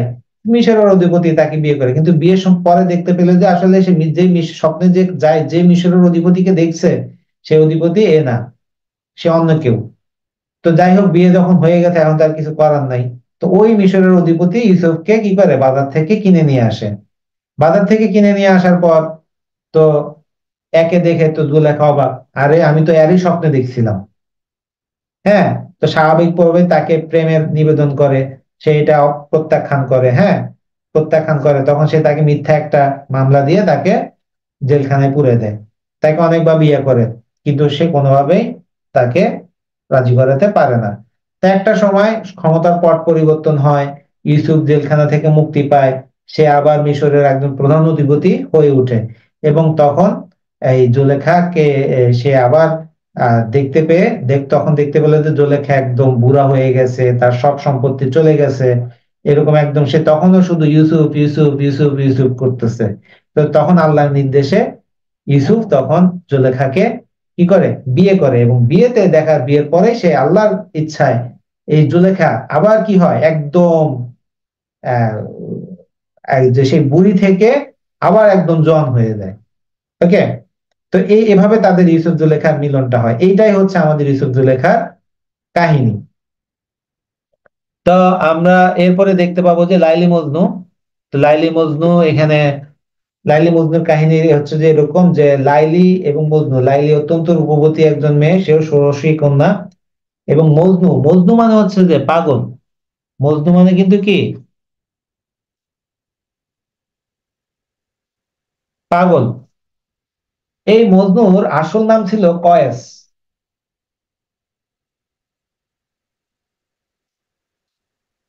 দৌলতজি বাহরাম খানের একটি বাংলা রোমান্টিক পুনর্ব্যাখ্যান। তো চট্টগ্রামের ফতেহাবাদের অধিবাসী দৌলতজি তার পিতার এই উপাধি, এবং সে আরবীয় যে লোকগাথা আছে, হ্যাঁ, সেখান থেকে এই ঘটনাটা নেওয়া হয়েছে। ঘটনাটা হচ্ছে এরকম যে আহ কয়েস, সে এক আরবের এক উজিরের আহ, ইয়া সন্তান, অত্যন্ত ধনী পরিবারের। তার কোনো কি নাই, আমিরের, সেই আমিরের কোনো কি সন্তান নাই। তো সন্তান নাই যখন সে তখন আল্লাহর কাছে অনেক ইয়ে করে, দোয়া করে, কিন্তু কোনোভাবে না, পরে সে একটা সন্তান সে পায়। কিন্তু ছোট থেকে দেখা গেল যে এই মজনুর কিছু সমস্যা আছে, মানে কয়েসের কিছু সমস্যা আছে। কি সমস্যা? সে সুন্দরী মেয়েদের সান্নিধ্যে না থাকলে অস্থির হয়ে যায়, কান্নাকাটি বেশি করে। তো সুন্দরী দাসী বা সুন্দরী যে কাজের তারা যদি তাকে কোলে নেয় তাহলেই সে শান্ত থাকে। এই কারণে তখন তার বাবার তো টাকা পয়সার অভাব নাই, সে তখন কি করলো, ওই শুধু সুন্দরী সুন্দরী দেখে কাজের লোক তার কাজের মেয়ে তার রাখতো। এক সময় সে পাঠশালায় যায়। পাঠশালাতে গিয়ে সে তখন লাইলিকে দেখে, অত্যন্ত সুন্দরী লাইলিকে দেখে। এমনিতেই তো সে আগের থেকে তার ক্যারেক্টারের একটু সমস্যা আছে, সুন্দরী মেয়ে ছাড়া তার ভালো লাগে না। ওখানে লাইলিকে দেখে তো সে ফিদা হয়ে গেছে। তো ফিদা হয়ে গেছে যখন, লাইলিকে প্রেমের প্রস্তাব দেয়, লাইলিও রাজি হয়ে যায়। তো তাদের প্রেম প্রীতি চলতে থাকে। তো একটা সময় আহ জানাজানি হয়, লাইলির মা লাইলিকে আর পাঠশালায় আসতে দেয় না। এদিকে ওই কয়েস কি করছে, লাইলিকে না পেয়ে সে কি পাগলের মতো ঘোরাফেরা করে, জঙ্গলে জঙ্গলে কাপড় চোপড় সব খুলে ফেলছে। এই জন্য তার নাম হয়ে গেছে মজনু। তো যাই হোক, এভাবে একটা সময় সে করে, তাহলে ওই মজনু এত ছেলে, কয়েস এত কষ্ট করে একটা ছেলে পাইছে, তার এই অবস্থা দেখে তখন সে যে লাইলির বাপরে ধরে। লাইলির বাপে বলে যে আপনার ছেলের বিয়ে দিব, কিন্তু আপনার ছেলে তো পাগল, এই পাগলের সাথে আমার মেয়ে কি বিয়ে দিব? তখন বলে যে না, আমার ছেলে পাগল না। তো তখন এসে মজনুকে ধরে এনে কাপড় চোপড় পরাইয়া আবার লাইলির বাসায় নিয়ে যেত। ওখানে হঠাৎ করে লাইলির একটা পালা কুকুর তার সামনে চলে আসে। ওই পালা কুকুরকে দেখে মজনু আরো বেশি আবেগ আপ্লুত হয়ে কুকুরকে চুমা দেওয়া শুরু করে দেয়। তো এটা দেখে আর মজনুর বাপের, মানে কয়েসের বাপের আর কিছু বলা থাকে না, সে চলে আসে। আর মজনু আবার কি ওই যে দিগম্বর হয়ে, নগ্ন বাবা হয়ে, ন্যাংটা বাবা হয়ে জঙ্গলে জঙ্গলে ঘুরে বেড়াইতে থাকে। এর ভিতরে মজনুর বিয়ে ঠিক হয় আরেকটা লোকের সাথে। সেই লোক তাকে কি করে, যখন করতে যায়, লাইলি থেকে এক লাথি মাইরা বিছনা থেকে নামাই দেয়। হ্যাঁ, বলতেছে আমি, আমার এই দেহ শুধুমাত্র কয়েসের জন্য, মজনুর জন্য। তো যাই হোক, এর ভিতরে একটা সময় সে এদিকেও তো সংসার করে না, ওদিকেও করতে পারতেছে না, মজনু ওদিকে জঙ্গলে। লাইলি তখন কি করে, কোনো কিছু করতে না পেরে শেষ পর্যন্ত সে না খেয়ে না খেয়ে মারা যায়। মানে সে অনেকটা করে মারা যায়, নিজে নিজে ইচ্ছা করে না খেয়ে। এবং মারা যাওয়ার পরে বলে যে আমার মৃত্যু সংবাদটা মজনুর কাছে পৌঁছে দিও। তো মজনু আবার তার কাছে আসে। মজনু এলাকায় এসে বলে যে কি লাইলির কবর কোনটা? তখন এক ছেলে বলে যে কি, তুমি যদি সত্যিকারের লাইলির প্রেমিক হয়ে থাকো তাহলে তুমি গন্ধ শুকেই কি লাইলির কবর খুঁজে পাবে। তো সে তখন গন্ধ শুকতে শুকতে, হ্যাঁ, লাইলির কবরের পাশে যায়। ওখানে যায়, এসে কান্না করতে করতে ওখানেই মারা যায়। তারপর তাকে ওখানে পাশে কবর দিয়ে দেওয়া হয়। এই হচ্ছে লাইলি মজনু কাব্যের কাহিনী। তো এটা হচ্ছে মূলিয়া, যে এখানে দৌলতুদ্দিন বাহারাম খাঁ এটা রচনা করেছে, এবং এটা আরবি লোকগাথা থেকে নেয়া হয়েছে। যদিও আমরা এখানে একটা বিষয় দেখবো যে কি এখানে অনেকগুলো আরবি আনা হয়েছে, কিন্তু এখানে যে বর্ণনাটা আমরা দেখতে পাই সেই বর্ণনাতে যে গাছ, পশু পাখি, গাছপালা, হ্যাঁ, মরুভূমির বর্ণনা না দেখে আমরা সেখানে দেখতে পাই এই দেশের বর্ণনা, বাংলাদেশের বর্ণনা, বাংলাদেশের মতো সবুজ শ্যামল প্রকৃতির বর্ণনা আমরা এখানে দেখতে পাই। এই কারণে এটা একটা আলাদা স্পেশালিটি অর্জন করেছে। যদিও এটা একটা অনুবাদ বা এরকম করা হয়েছে, কিন্তু অনুবাদ করলে এটা একটা মাস্টারপিসে রচিত হয়েছে। যেমন ধরো মাস্টারপিস কেমনে রচিত হয়, তোমরা আমির খানের গজনী মুভিটা দেখছো? দেখছি স্যার। নিশ্চয়ই দেখছো। জি স্যার। এই গজনী মুভিটা কিন্তু একটা তামিল মুভির রিমেক। হ্যাঁ, আমরা অনেকে তামিল মুভিটা কিন্তু জানি না কিরকম, কিন্তু এই তামিল মুভি রিমেক করার কারণে গজনী মুভিটা কি হয়ে গেছে, হিট হয়ে গেছে। এখন মাস্টারপিস কোনটা হয়েছে, যেটা আমির খান করছে সেটা। ওকে, শর্ট টাইম মেমোরি লুজ। তো এই যে ব্যাপারটা সেটাই, যে এটাও যদিও অনুবাদ করেছে আরেকটা ইয়ে থেকে, কিন্তু এটাই বাংলাতে করার কারণে বাংলার পরিবেশ, বাংলার মানুষ, বাংলার সংস্কৃতি, সাহিত্য এগুলো দেওয়ার কারণে এই লাইলি মজনুটা একটা কি পেয়েছে, আলাদা মর্যাদা পেয়েছে। সর্বশেষ আসে আমাদের যেটা আমাদের মধ্যযুগের অন্যতম একটা বিষয়, যেটা পদ্মাবতী। পদ্মাবতী লেখেছেন আমাদের কবি আলাওল। এটা তার প্রথম কাব্য। পদ্মাবতী নিয়ে একটা হিন্দি মুভিও আছে, তোমরা হয়তো অনেকে দেখছো এটা। তো পদ্মাবতীর পদুমাবত, হিন্দি পদুমাবত অবলম্বনে এটা লেখা হয়েছে। আলাওল এটির বাংলায় অনুবাদ করেন, কিন্তু এখানেও একই কথা প্রযোজ্য লাইলি মজনুর মতো। এটা হিন্দি অনুবাদ হলেও এখানে আলাওল এমন তার কবি প্রতিভা ব্যবহার করেছেন যে সেই কবি প্রতিভার কারণে এই পদ্মাবতী মাস্টারপিসে পরিণত হয়েছে। তো পদ্মাবতীর বলা হয়ে থাকে যে আলাওলকে পদ্মাবতীর কারণেই, আলাওল হচ্ছে মধ্যযুগের শ্রেষ্ঠ কবি। হুমায়ুন আজাদ একটা কথা বলছে যে আলাওলের কবিতা যখন আমরা পড়ি তখন আমাদের মনে হয় যে আমরা একটা সুন্দর সাজানো গোছানো একটা রাজপ্রসাদে আমরা প্রবেশ করেছি। সেখানে যেখানে যে বিষয়টা রাখা দরকার, যেখানে যে জিনিসটা রাখা দরকার, ঠিক সেখানে সেই জিনিসটা পারফেক্টলি বসানো হয়েছে। আমরা এখানে যে কাহিনীটা যদি আলোচনা করি তাহলে বুঝতে পারবো, এটা যখন আমরা আসলে সাহিত্য তাত্ত্বিক বা অন্যান্য বিষয়গুলো আলোচনা করবো তখনই আমরা এটা বুঝতে পারবো, এমনিতে এটা বুঝতে পারবো না। সে অনেক অনেক বিস্তারিত আলোচনার বিষয়, আমি সংক্ষেপে শুধু একটু বলি। কাহিনীটা হচ্ছে যে সিংহল দ্বীপের রাজকুমারী পদ্মাবতী, তো সে যখন 12 বছর বয়স হয় তখন তার বাবা তাকে একটা আলাদা কি করে প্রসাদ বানিয়ে সেখানে থাকার ব্যবস্থা করে, এবং তাকে একটা সুখ পাখি দেয়। ওই যে আমরা একটা টিয়া পাখির মতো যেটা দেখতে পাচ্ছি সেটা হচ্ছে সুখ পাখি। সুখ পাখি সাথে পদ্মাবতী কিছুটা রঙ্গরসের কথা বলে, এটা একদিন রাজা শুনে ফেলে, আদিরসের কথা শুনে ফেলে। তখন সে সুখ পাখিকে কি করে, হত্যার নির্দেশ দেয়। হত্যার নির্দেশ দেওয়াতে সেটা কি হলো যে আহ ওই সুখ পাখি কে তখন বাঁচানোর জন্য পদ্মাবতী কান্নাকাটি করে রিকোয়েস্ট করে, তখন রাজা তাকে নিস্তার দেয়। কিন্তু সুখ পাখি বুঝতে পারলো যে কি এখানে থাকাটা তার জন্য কি রিস্কি, তখন সে চলে যায়। সে বনে গিয়ে এক বেদের কাছে ধরা দেয়। বেদকে বলে যে তুমি আমাকে এখান থেকে একটা ব্রাহ্মণ দেবে, সে ব্রাহ্মণের কাছে বিক্রি করে দাও। তো সেই ব্রাহ্মণের কাছে বেদ যখন ইয়ে করতে চায়, বলে যে তোমাকে আমি কেন কিনবো, বলে তুমি আমাকে অমুক রাজার কাছে নিয়ে যাও, সেই রাজা তোমাকে 50,000 স্বর্ণ মুদ্রা দিয়ে কিনে নিবে। তো সে তখন যায়, ওই ব্রাহ্মণ ওই ইয়াকে নিয়ে কার কাছে যায়, রত্নসেনের কাছে যায়। রত্নসেনের কাছে গিয়ে বলে যে এই ইয়াটা স্পেশালিটি আছে, এটা 50,000 স্বর্ণ মুদ্রা। তো সবাই তো অবাক, একটা পাখির দাম 50,000 স্বর্ণ মুদ্রা, কি এমন ইয়ে। তখন পাখিকে বলে দেয়, পাখি বলে দেয় আমাকে তোমরা যে কোনো প্রশ্ন করো আমি প্রশ্নের উত্তর দিব। সে তখন প্রশ্নের উত্তর দেয় আর অন্যান্য অনেক কথা বলে, যেগুলো শুনে রত্নসেন বুঝতে পারলো যে এটা অনেক জ্ঞানী পাখি। আসলে এই পাখিটা কিন্তু আলাওল নিজে। মধ্যযুগে আমাদের সাহিত্যিকরা সরাসরি নিজেদের কথা বলতে পারতো না, তখন কবিরা নানা চরিত্রের মাধ্যমে সেই কথাগুলো বলতো। তো সুখ পাখির মুখ দিয়ে যে কথাগুলো বের হয়েছে এগুলো প্রত্যেকটাই আলাওলের জীবনের সাথে মিলে যায়, আলাওলের লাইফ স্টাইলের সাথে মিলে যায়, তার কথাবার্তা বাস্তব জীবনে যেমন ছিল সেগুলোর সাথে মিলে যায়। তাই বলা হয় যে কি এই সুখ পাখি আলাওল নিজেই।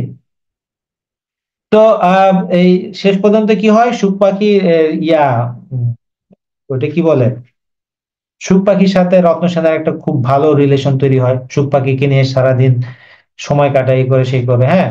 এইটা আবার তার যে নাগমতি ছিল তার স্ত্রী, আমাদের যে রত্নসেনের স্ত্রী, হ্যাঁ, সে নাগমতি আবার এটা সহ্য হলো না, সে তখন কি করলো, একদিন একজনকে বললো যে এই শুক পাখিটাকে মেরে ফেলো। তো এই যাকে মারতে বলছে সে জানতো যে এই পাখিটা রাজার খুব প্রিয়, এইটাকে যদি মারে তাহলে কি সমস্যা হইতে পারে। তো এই জন্য সে আর ওটা মারে না, সে রাজাকে বলে। তো রাজা তখন বলে যে কেন এটাকে মারবে। হ্যাঁ, ও এখানে আবার একটা ব্যাপার, ওই নাগমতি কেন শুক পাখিকে মারতে চাইছিল জানো? সেটা কারণ হচ্ছে যে একদিন নাগমতি বলছিল যে আমার চাইতে সুন্দরী মেয়ে কি পৃথিবীতে আছে?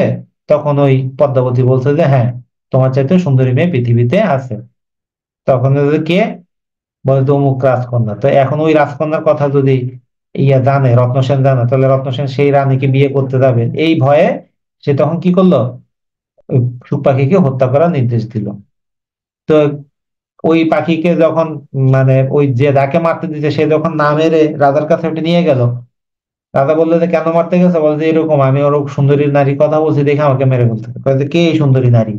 তখন পদ্মাবতীর কথা শুরু করে আমাদের শুক পাখি, বলে এভাবে, পদ্মাবতীর রূপ কি কহিমু মহারাজ, তুলনা দিবার নাহি ত্রিভুবন মাঝ, আপাত লম্বিত কেশ কুস্তরী সৌরভ, মহা অন্ধকারময় দৃষ্টি পরাভব। মানে পদ্মাবতীর রূপ আমি কি বলবো মহারাজ, তার মতো তুলনা দেওয়ার মতো তিন জগতে, হ্যাঁ, তিন জগতেও কেউ নাই। তার চুল একদম পা পর্যন্ত লম্বা এবং কুস্তরী সৌরভ, এবং সেটা কুস্তুরী সৌরভে থাকে, মানে কুস্তুরী একটা সুগন্ধি আর কি, হ্যাঁ। মহা অন্ধকারময় দৃষ্টি পরাভব, তার সৌন্দর্যের যে বর্ণনা এত বেশি যে তার সেই ঘন কালো চুলে যে কেউ কি দৃষ্টি হারিয়ে ফেলতে পারে, এভাবে করে করে সে বর্ণনা দিতে থাকে পদ্মাবতীর। তো এখানে একটা ব্যতিক্রম আছে, সে ব্যতিক্রমটা কি, অন্যান্য যুগে যেমন মনে করে আমরা বলি তুমি চাঁদের মতো সুন্দর, ফুলের মতো কোমল, এই সেই আমরা এরকম করে অনেকে বর্ণনা দিই, তাই না? বা আমাদের যেমন সময় আমরা লিখছি, কিন্তু এখানে আলাওল পদ্মাবতী রূপের বর্ণনা দিছে অন্যভাবে।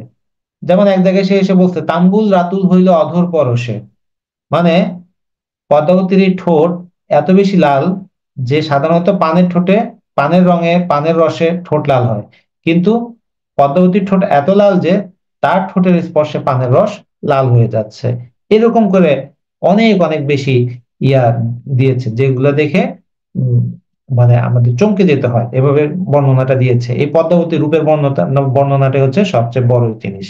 তো এইটা শুনে তো রত্ন সেন ফিট। রত্ন সেন বললো যে এই মেয়েদের তো আমার বিয়ে করতেই হবে। সে তখন বেরোয় গেল যোগী বেশে, যোগী বেশে গিয়ে 6 মাস করে তারপর সেখানে পৌঁছালো। ওখানেও শুক পাখি গিয়ে পদ্মাবতীকে বললো তোমার জন্য একটা সুন্দর বর ঠিক করছি, অমুক দিন শিবিয়াতে আসিও, দেখা করে দেও। ওখানে আবার যখন পদ্মাবতী যায়, পদ্মাবতীকে এখন বাস্তবে সামনাসামনি দেখে রত্ন সেন আবার ফিট। যাই হোক, এভাবে তাদের প্রেমের কথা যখন জেনে যায়, ওই রত্ন সেনের বাবা, ওই সরি, পদ্মাবতীর বাবা রত্ন সেনকে কি করে, এমনি সাধারণ একজন আহ, মনে করে, সন্ন্যাসী মনে করে তাকে হত্যা করতে উদ্যত হয়। তখন সেখানে শিব আসে, শিব এসে বলে যে না, এই একজন রাজা, তুমি তাকে করে না, পদ্মাবতীর জন্য এই তোমার সবচেয়ে ভালো পাত্র হবে। তো তখন তাকে বিয়ে করে, বিয়ে করার সময় অনেকদিন করে থাকে। আহ, তারপর আবার রাজ্যে ফিরে আসে, হ্যাঁ, ঘটনাক্রমে। তো তখন এখানে দুই বোন নিয়ে সে ভালোই সংসার চালাচ্ছিল। তো এই রত্ন সেনের রাজদরবারে একজন ছিল, লোক ছিল, মানে রাজপুরোহিত। সে রাজপুরোহিতের সাথে তার একটা দ্বন্দ্ব হয়। তো দ্বন্দ্ব হওয়ার এই রাজপুরোহিত তখন কি করে, এটার প্রতিশোধ নেওয়ার জন্য সে দিল্লি সম্রাটের কাছে চলে যায়। দিল্লি সম্রাটের কাছে গিয়ে সে আবার ওই পদ্মাবতী রূপের কথা বলে, এবং দিল্লি সম্রাট তখন পদ্মাবতীর রূপের কথা শুনে সেও কি বেহুশ হয়ে যায়, এবং সে আবার পদ্মাবতীকে জয় করার জন্য রত্ন সেনের রাজ্য আক্রমণ করে। এবং একটা যুদ্ধে একটা সময় কি হয়, রত্ন সেন মারা যায়, অনেক আহত হয়ে মারা যায়। এবং যখন মারা যায় তখন পদ্মাবতী আর ওই যে নাগমতী দুইজনে মিলেই ওই রত্ন সেনের চিতাতে সহমরণে মৃত্যুবরণ করে। তো তখন ওই দিল্লির সম্রাট এসে তাদের ওই চিতার প্রতি সম্মান জানিয়ে চলে যায়। এই হচ্ছে আমাদের পদ্মাবতী কাব্যের কাহিনী। এরপর আসে আমাদের অনুবাদ সাহিত্য। আমরা জানি যে মধ্যযুগের অন্যতম একটা বিশেষ বৈশিষ্ট্য হচ্ছে অনুবাদ। রামায়ণ, মহাভারত, ভাগবত, এই যে এগুলোতে আমাদের মুসলিম শাসকরা পৃষ্ঠপোষকতা দিয়ে গেছে। এই যে অনুবাদ সাহিত্য যেগুলো দেখতেছো, আমাদের যে বিভিন্ন ধরনের মনসামঙ্গল, এগুলোতে কিন্তু কি আহ একটা ভালো পৃষ্ঠপোষকতা আমরা দেখেছি। বিশেষ করে রামায়ণ মহাভারতের যে বাংলা অনুবাদ, সেখানেও মুসলিম শাসকদের একটা বড় ধরনের পৃষ্ঠপোষকতা ছিল। তো আমরা রামায়ণের কাহিনী আমরা সবাই জানি, রাম দেবতা, বিষ্ণুর ষষ্ঠ অবতার, এবং তিনি এটা বাংলা যখন তার শ্রেষ্ঠ অনুবাদ করেন কে? সংস্কৃত। রামায়ণ কিন্তু সংস্কৃত ভাষায় রচনা, এবং এটা লিখেছিল কে? বাল্মীকি। তো বাল্মীকি তিনি রামের ইয়েটা লিখছে, রাম মানে রামায়ণ সংস্কৃত ভাষায় রচিত, এটা 7 খণ্ডে রচিত। অরিজিনাল রামায়ণ যেটা, সেখানে প্রায় 28,000 শ্লোক আছে, এবং বাল্মীকি গঙ্গা তীরে বসে এটা তৈরি করেন। এই বাল্মীকির আরেকটা নাম ছিল দস্যু রত্নাকর। সে আগে দস্যু ছিল, আগে মানে চিন্তাই করতো আর কি মানুষের ইয়ে থেকে। আর বাল্মীকির শব্দ অর্থ হচ্ছে কি? উইপোকা। কেন উইপোকা এটা বলি। বাল্মীকি যিনি আসল সংস্কৃত রামায়ণ লিখেছিলেন, তিনি আগে একজন ডাকাত ছিলেন। তো সে একবার এক ডাকাতি করতো, যাকে ডাকাতি করতো তাকে মেরে ফেলতো। তো একবার এক ব্রাহ্মণকে সে ধরলো ডাকাতির জন্য, বললো যে, ব্রাহ্মণ তখন বললো যে, তুই যে এইভাবে আমার ডাকাতি করে ইয়া করিস, তোর তো পাপ হবে, তুই তো নরকে যাবি। তো তখন সে বলে যে, আমার কেন পাপ হবে? আমি তো এটা করে আমার ফ্যামিলিকে চালাচ্ছি। বলে যে, তোর ফ্যামিলি তো তোর এই পাপের ভাগ নিবে না। তো কেন নিবে না? অবশ্যই নিবে। বলতে তাহলে তুই ঠিক আছে, তুই তো আমাকে বেঁধে রেখে তুই তোর ফ্যামিলির কাছে গিয়ে জিজ্ঞাসা করে আয় যে কেন পাপের ভাগ নিবে না। তখন সে দেয় তার মাকে জিজ্ঞাসা করে, স্ত্রীকে জিজ্ঞাসা করে, সন্তানদের জিজ্ঞাসা করে, কেউ সবাই বলে যে তোমার পাপের ভাগ কেন আমরা দিব। তখন তো তার ভিতরে বোধোদয় হয়, সে এসে তখন ওই ইয়াকে ছেড়ে দেয়, এবং সে বলে যে আমি তো অনেক পাপ করে ফেলছি, এখন আমি কি করব। তখন ওই ব্রাহ্মণ তাকে বলে যে, তুই এখানে বসে বসে রাম নাম জপ কর, রাম রাম রাম। তো ও যেহেতু সে অনেক পাপ করছে, সে রাম বলতে পারতেছিল না, সে বলতেছিল মরা। রাম বলতে পারে না, বলতেছে কি মরা মরা মরা। তো এখন মরা মরা বলতে গেলে দেখো, খেয়াল করে, রাম চলে আসে, মরাম মরাম মরাম মরাম, এভাবে রাম চলে আসে। তো যাই হোক, এভাবে সে ওখানে বসে বসে কি করতে থাকলো? আহ, আহ, ধ্যান করতে লাগলো এবং রাম নাম জপ করতে লাগলো। তো হঠাৎ করে ওখানে তার এত বেশি অনেক দিন হয়ে গেছে, তার চারিদিকে উইপোকার এসে বাসা বাঁধছে, একদম উইপোকার ডিবির মতো হয়ে গেছে। সেই উইপোকার ডিবিতে তো একদিন ওখানে আরেক ব্রাহ্মণ যাচ্ছিল, সে তখন শুনতে পেলো এখান থেকে রাম নাম রাম নাম রাম রাম রাম ইয়ে আসতেছে। সে তখন ওইটা ভেঙে দেখলো যে ভিতরে ওই কে? বাল্মীকি বসা। তখন তার নাম হয়ে গেল কি? বাল্মীকি, সাধু বাল্মীকি বা ঋষি বাল্মীকি। তিনি কি করলেন? আহ এই রামায়ণ লিখলেন। তো রাম, লক্ষ্মণ, সীতা এবং রাবণ, আমরা জানি যে চরিত্রগুলো কি। আমাদের রাম ছিল রাজা দশরথের প্রথম সন্তান, এবং লক্ষ্মণ ছিল তার ছোট ভাই। তো আহ, এখানে কৈকেয়ী ইয়াতে আহ, উম, হিংসা ঈর্ষার কারণে রাম কি করে? বনবাসে যায়। তো সেখানে বনবাসে গিয়ে রাবণ আহ রাবণের মেয়ে, সরি, রাবণের ছোট বোন সুপর্ণখা, সে কি করে? প্রথমে ওই রামকে দেখে রামের রূপ লাবণ্যে মোহিত হয়ে সে রামকে বিয়ের প্রস্তাব দেয়। রাম বলে যে, আমি তো বিবাহিত, তুমি আমার ছোট ভাই লক্ষ্মণের কাছে যেয়ে দেখতে পারো। হ্যাঁ, লক্ষ্মণও কিন্তু বিবাহিত ছিল। তো দেখো, তো লক্ষ্মণের কাছে যায় যখন, লক্ষ্মণও না করে। তো লক্ষ্মণ যখন না করে, তখন লক্ষ্মণকে ওই সুপর্ণখা একটু কি আহ, জোর করে। তো জোর করে যখন লক্ষ্মণ, তখন তার নাক কেটে দেয়। তো নাক কেটে দিতে তখন এটা তো আর মেনে, সে কি করে? তার ভাই রাবণের কাছে গিয়ে অভিযোগ দেয়। রাবণ তো বলে, আমার বোনের নাক কেটে নিয়েছে, কার এত বড় সাহস! এসে সে কি করলো? ওখানে তাদেরকে না পেয়ে পাইছে সীতাকে। সীতাকে তখন সে ওই অপহরণ করে নিয়ে যায়। এই সীতাকে তখন মানে উদ্ধার করার জন্য রাম একটা যুদ্ধযাত্রা করে। সে যুদ্ধে একটা সময় গিয়ে রাবণকে হত্যা করে এবং সীতাকে উদ্ধার করে। এটা হচ্ছে আমাদের রামায়ণের মূল কাহিনী। আমাদের রামায়ণের শ্রেষ্ঠ অনুবাদক হচ্ছে কৃত্তিবাস ওঝা। ওকে, এবং তার গ্রন্থের নাম ছিল কি? শ্রীরাম পাঁচালী। তিনি পঞ্চদশ শতাব্দীর কবি। এটাও কিন্তু মুসলিম শাসকের পৃষ্ঠপোষকতায় তৈরি হয়েছে, বাংলা অনুবাদ করেছে। এরপরে আসে আমাদের মহাভারত, সংস্কৃত ভাষায় রচিত, এটাও 18 খণ্ডে রচিত। বলা হয়ে থাকে আমাদের ভারতে এমন কিছু নাই যা মহাভারতে নাই। যা নাই ভারতে তা নাই ভারতে, এরকম একটা কথা আছে। খেয়াল করো, যা নাই ভারতে তা নাই ভারতে, মানে মহাভারতে এমন কিছু নাই যেটা মহাভারত দেশটাতে নাই। তা আমাদের এই যে এখানে রচয়িতা কৃষ্ণ দ্বৈপায়ন, ব্যাসদেশ এবং এই মহাভারতের শ্রেষ্ঠ অনুবাদক হচ্ছে কাশিরাম দাস, এবং সেটার নাম হচ্ছে ভারত পাঁচালী। ওকে, তো এখানে আমরা জানি যে এখানে অর্জুন, কর্ণ, গান্ধারী, দ্রৌপদী, দুর্যোধন, হ্যাঁ, অভিমন্যু, আমাদের কৃষ্ণ, এরকম অনেকগুলো চরিত্র আছে। তো এই মহাভারতের কাহিনী ওইরকম যে পাণ্ডুপুত্র 5 জন, এবং আরেকটা হচ্ছে যে তোমার ইয়া পুত্র, তাদের চাচাতো ভাইদের ভিতরে একটা যুদ্ধ হয়। সেই যুদ্ধে তারা শেষ পর্যন্ত পাণ্ডু পুত্ররা কি জয়লাভ করে। এখানে আরো আছে তোমার আরেকটা চরিত্র, এটা হচ্ছে দ্রৌপদী। 5 ভাইয়ের এক বউ ছিল দ্রৌপদী। তো এই এখানে আমাদের কৃষ্ণ চরিত্রটা আমরা দেখেছি।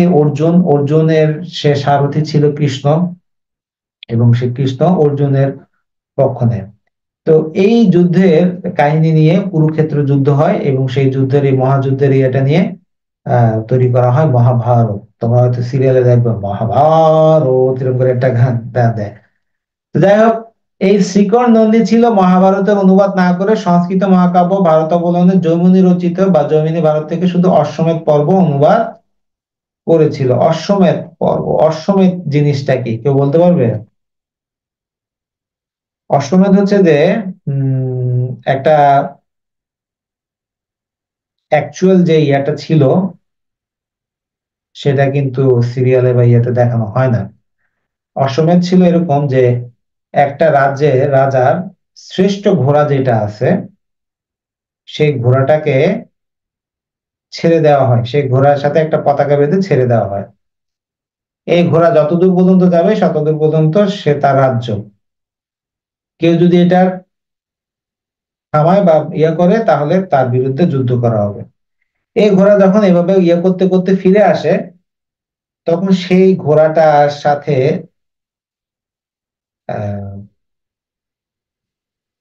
পূজা করে তাকে হত্যা করা হয়। হ্যাঁ, তো এটা হচ্ছে অশ্বমেধ। তো এই অশ্বমেধ পর্ব পর্যন্ত আমরা এটা দেখতে পাই এখানে। তো প্রথম যে বাংলা অনুবাদ করে কবীন্দ্র পরমেশ্বর। হ্যাঁ, শ্রেষ্ঠ অনুবাদক কাশিরাম দাস, কিন্তু প্রথম করে কবীন্দ্র পরমেশ্বর পরাগল খাঁর নির্দেশে। হ্যাঁ, এই জন্য এটা নাম দেওয়া হয়েছিল পরাগলি মহাভারত।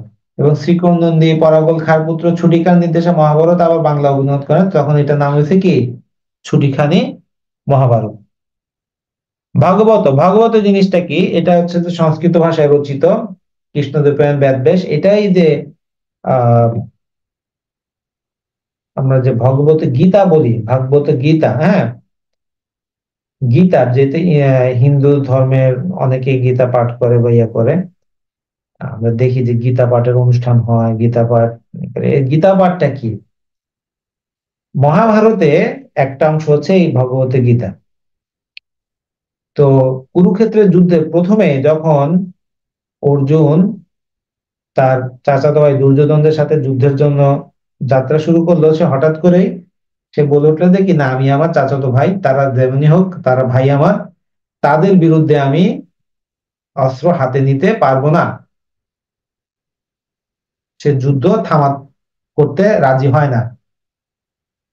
তখন কৃষ্ণ তার ক্ষমতা বলে পুরো সময়টাকে স্টপ করে দেয়, এবং সে তখন অর্জুনকে বুঝায় কেন এই ধর্মযুদ্ধটা দরকার।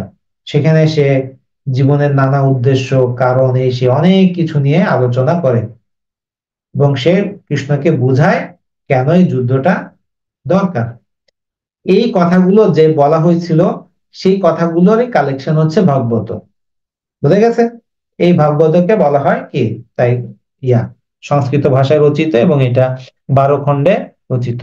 এবং এর ভগবতের শ্রেষ্ঠ অনুবাদকের নাম হচ্ছে মালাধর বসু, এবং ইয়ার নাম, গ্রন্থের নাম হচ্ছে শ্রীকৃষ্ণ বিজয়। তো এই ছিল আজকে আমাদের আলোচনা। মূলত আমরা আজকে অনেক কিছু আলোচনা করলাম। আমাদের আলোচনার মূল বিষয়বস্তু ছিল যে আজকে যে মধ্যযুগের অন্যতম বৈশিষ্ট্যগুলো কি কি, মঙ্গল কাব্য, বৈষ্ণব পদাবলীর মাধ্যমে পুনর্ব্যাখ্যান ইত্যাদি, অনুবাদ সাহিত্য, এগুলো আলোচনা করব। মঙ্গল কাব্য কি সেগুলো আলোচনা করেছি, মঙ্গল কাব্য অন্যতম ছন্দ আলোচনা করেছি, বৈশিষ্ট্যগুলো আলোচনা করেছি, প্রকারভেদ আলোচনা করেছি, মূল কয়েকটা মঙ্গল কাব্য মনসা মঙ্গল, চণ্ডী মঙ্গল, ধর্মমঙ্গল, অন্নদামঙ্গল আলোচনা করেছি, রোমান্সধর্মী প্রণয়োপাখ্যানকে আলোচনা করেছি, এবং অন্যান্য বিখ্যাত রোমান্সধর্মী প্রণয়োপাখ্যান কোনগুলো সেগুলো দিয়েছি আমি। এছাড়া ইউসুফ জুলেখার যা অন্যতম রোমান্সধর্মী প্রণয়োপাখ্যান, ইউসুফ জুলেখা, লাইলি মজনু, পদ্মাবতী, এগুলো আলোচনা করেছি। অনুবাদ সাহিত্যের ভিতরে রামায়ণ, মহাভারত এবং ভগবত নিয়েও আমরা আলোচনা করেছি। তো সবাইকে অসংখ্য ধন্যবাদ। যদি কোনো ভিডিওটা ভালো লেগে থাকে, যারা লাইভ দেখতেছেন, ভিডিওটা যদি ভালো লেগে থাকে তাহলে শেয়ার করবেন।